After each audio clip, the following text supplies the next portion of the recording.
300 سے زیادہ بچے نیٹ کوالیفائی کرتے ہیں اور مختلف اداروں میں ان کو ایڈمیشن ملتا ہے، گوہاٹی میڈیکل کالجز میں، دوسرے میڈیکل کالجز میں باضابطہ وہ MBBS کی ڈگری ان کو مل چکی ہے، وہ تعلیم حاصل کر رہے ہیں۔ میں گیا تھا اجمل سپر 40 میں اور میری ملاقات ہوئی وہاں کے بچوں سے جو وہاں کے الومنئی تھے، اور انہوں نے بتایا کہ گوہاٹی میڈیکل کالج میں تقریباً 95 سے زیادہ اجمل سپر 40 کے بچے ہیں، اور ہم لوگوں کا پورا ایک گروپ ہے۔ اسی طرح جو دوسرے میڈیکل کالجز ہیں وہاں بڑی تعداد میں اجمل سپر 40 کے بچے ہیں۔ دھبری بہت ہی ایک انٹرنل ایریا ہے آسام میں، وہاں ایک جگہ میں چائے کی دکان پر بیٹھا ہوا تھا، مولانا بدرالدین اجمل کی ایک ریلی چل رہی تھی، اور 2-4 لوگ وہاں پر بات چیت کر رہے تھے اور کہہ رہے تھے کہ ہمارے گاؤں میں ابھی تک کوئی ڈاکٹر نہیں تھا، بدرالدین اجمل کی وجہ سے ہمارے گاؤں میں ایک لڑکا ڈاکٹر بن کر آ گیا ہے، کوئی کہہ رہا تھا ہمارے یہاں انجینئر بن کر آ گیا ہے۔ تو اجمل سپر 40 کی وجہ سے غریب بچوں کو نیٹ کا ایگزام دینے کا موقع ملا، نیٹ کی تیاری کرنے کا موقع ملا، اور اب آسام کا وہ علاقہ جہاں پوری پنچایت میں پورے 20 کلومیٹر 30 کلومیٹر کے علاقے میں کوئی ڈاکٹر نہیں تھا، وہاں اب ڈاکٹر پیدا ہو رہے ہیں۔ یہ مولانا بدرالدین اجمل کا کارنامہ ہے۔ اس کے علاوہ مولانا بدرالدین اجمل کی نگرانی میں تقریباً 100 سے زیادہ دینی مدرسے چلتے ہیں، انگلش میڈیم کے تقریباً 70 سے زیادہ اسکول چلتے ہیں۔ اجمل یونیورسٹی کے لیے مولانا بدرالدین اجمل نے پوری زمین لے رکھی ہے، لیکن سرکار کی طرف سے پرمیشن نہیں مل رہی ہے۔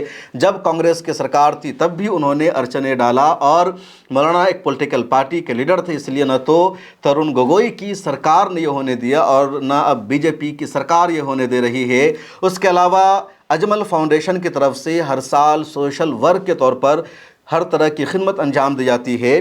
اسم میں برہم پترا ندی سے بہت زیادہ تباہی پھیلتی ہے، سیلاب آتا ہے، لوگوں کے گھر بہہ جاتے ہیں، کچے مکانات ہوتے ہیں، اور جب بھی سیلاب آتا ہے تو مولانا بدرالدین اجمل کی طرف سے ان کو ٹینٹ دیا جاتا ہے، ان کو کھانا دیا جاتا ہے، ان کی ہر ضرورت کو پوری کیا جاتا ہے۔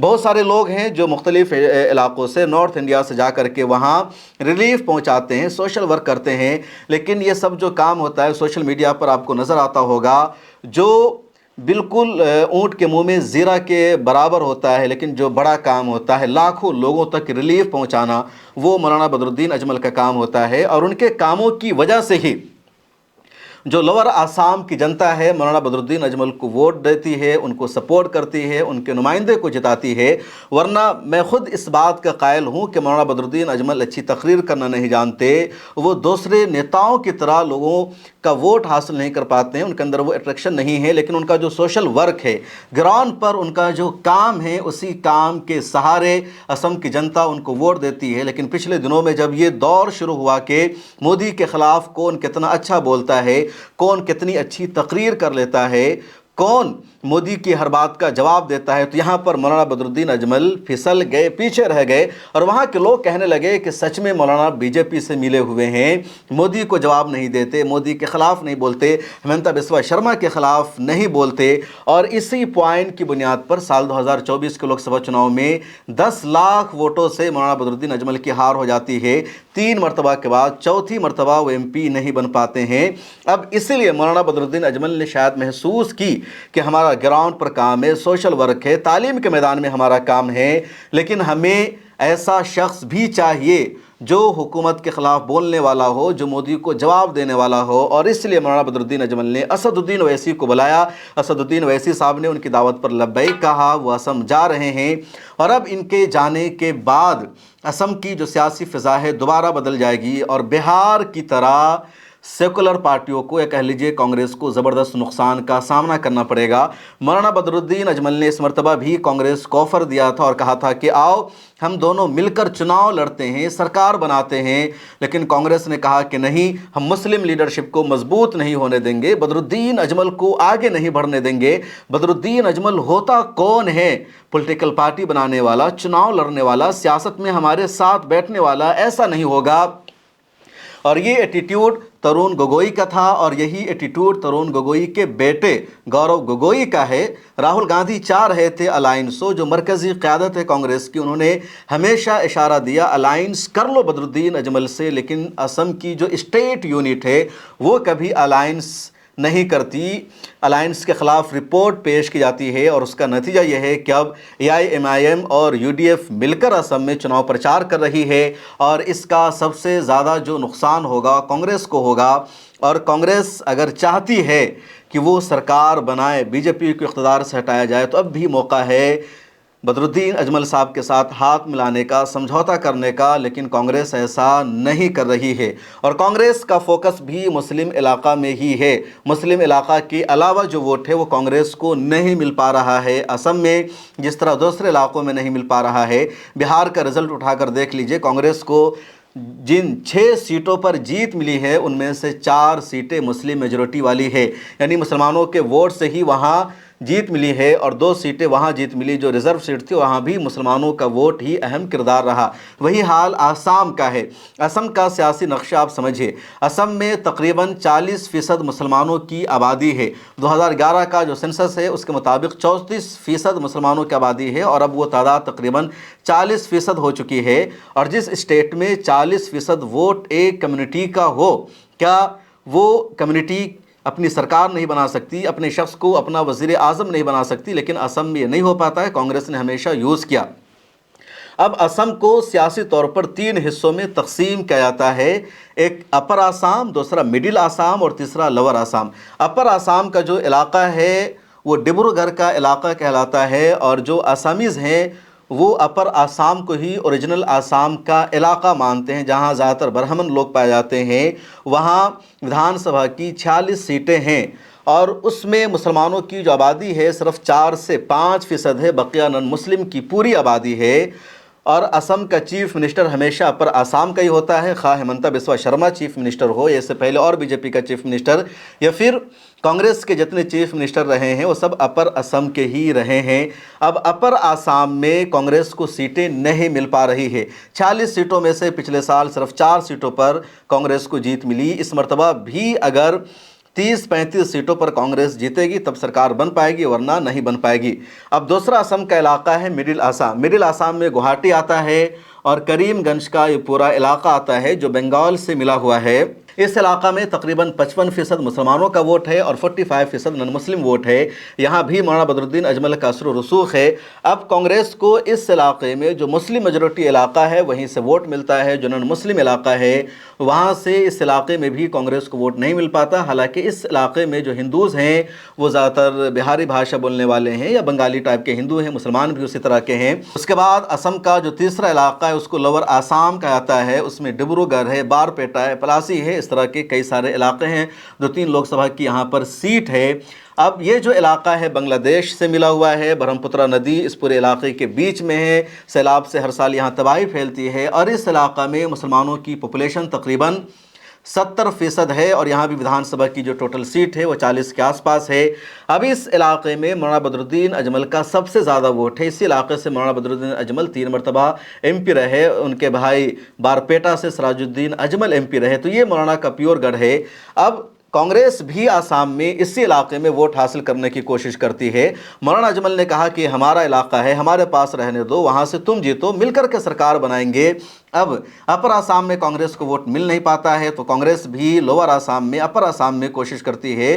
مسلمانوں کو بھڑکا کر ووٹ لیا جاتا ہے کہ مولانا بدرالدین اجمل BJP سے ملے ہوئے ہیں، اسی لیے اسد الدین اویسی اب وہاں گئے ہیں، اور اس مرتبہ کانگریس کا جو ایجنڈا تھا وہ پورا نہیں ہو پائے گا، اور مولانا بدرالدین اجمل کی پارٹی کو مجھے لگتا ہے بڑی تعداد میں جیت ملنے والی ہے۔ اسم میں ودھان سبھا کی جو ٹوٹل سیٹ ہے وہ 126 ہے، اور سرکار بنانے کے لیے کم از کم 66 سیٹوں پر جیت حاصل کرنا ضروری ہے۔ میجورٹی کا جو آنکڑا ہے، فگر ہے، وہ 66 ہے، اور کانگریس کو اس نمبر تک پہنچنے کے لیے مولانا بدرالدین اجمل کا سہارا ہر حال میں لینا پڑے گا۔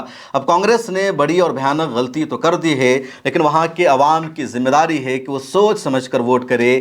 جہاں یا UDF کا نمائندہ جیت رہا ہو وہاں اس کو ووٹ کرے، جدھر کانگریس کا زیادہ غلبہ ہو ادھر اس کو ووٹ کرے، تاکہ BJP کی سرکار نہ بن سکے۔ لیکن کانگریس کا یہ جو ایجنڈا ہے مسلم لیڈرشپ کو ہمیشہ کنارے کرنا، نظر انداز کرنا، یہ سب سے زیادہ کانگریس کو نقصان پہنچاتا ہے۔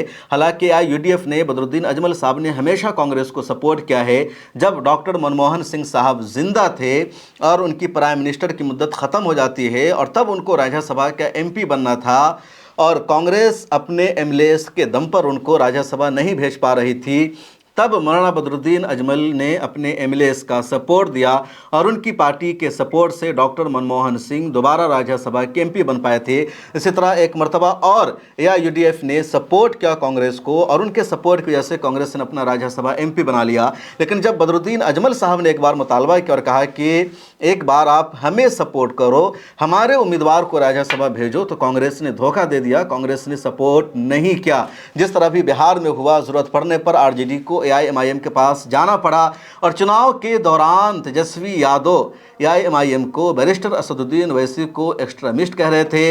ادھر اسم میں بھی اسد الدین اویسی نے چناؤ لڑنے کا اعلان کر دیا ہے، ہمایوں کبیر کے ساتھ ان کا الائنس ہو گیا ہے، اور 192 سیٹوں پر اسد الدین اویسی اور ہمایوں کبیر دونوں مل کر چناؤ لڑ رہے ہیں۔ اور AIMIM کے اس فیصلے کی وجہ سے ممتا بنرجی کے لیے نئی مشکلیں پیدا ہو چکی ہیں۔ اس ویڈیو میں اتنا ہی۔ اگر آپ آسام سے تعلق رکھتے ہیں تو کمنٹ سیکشن میں لکھیے وہاں کی چناوی صورتحال کیا ہے، اس کے بارے میں بتائیے۔ جوائن کا بٹن آپ کو دکھ رہا ہوگا، اس پر کلک کر کے ممبرشپ لے لیجئے، یا ڈسکرپشن میں جائیے، ملت ٹائمز کی ویب سائٹ کا لنک ہے، اس پر کلک کیجئے اور ہماری منتھلی ممبرشپ سبسکرپشن لے لیجئے۔ پھر ملاقات ہوگی۔